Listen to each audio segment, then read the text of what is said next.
TDP incharge సుగుణమ్మతో Janasena అభ్యర్థి అరణి శ్రీనివాసులు భేటీ అయ్యారు.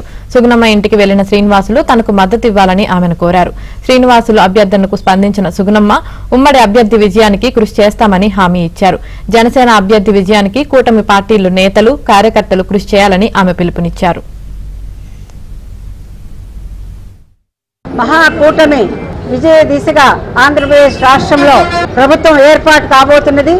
అదే పంతాలో తిరుపతి నగరంలో కూడా మరి పొత్తుల్లో భాగంగా జనసేనకు కేటాయించడం జరిగింది. మరి మన అధినాయకుడి యొక్క ఆ ఆశయ సాధన కోసం ఆయన మళ్ళా ముఖ్యమంత్రి చేసుకోవాల్సిన అవసరం మనందరిపైన ఏర్పడింది. కాబట్టి ఈ రోజున మనమంతా కూడా కష్టపడినాం. మరి జనసేన అభ్యర్థిగా అరణి శ్రీనివాస్ గారిని ప్రకటించడం మనందరికి కూడా తెలిసిన విషయమే. ఏది ఏమైనా మనందరి ధ్యేయం ఒకటే.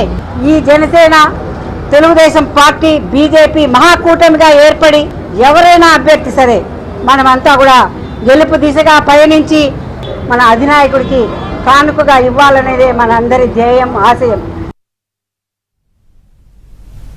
ఇక తిరుపతితో పాటు రాష్ట్రంలో ఎన్డీఏ కూటమి విజయం సాధిస్తుందని అరణి శ్రీనివాసులు ధీమా వ్యక్తం చేశారు.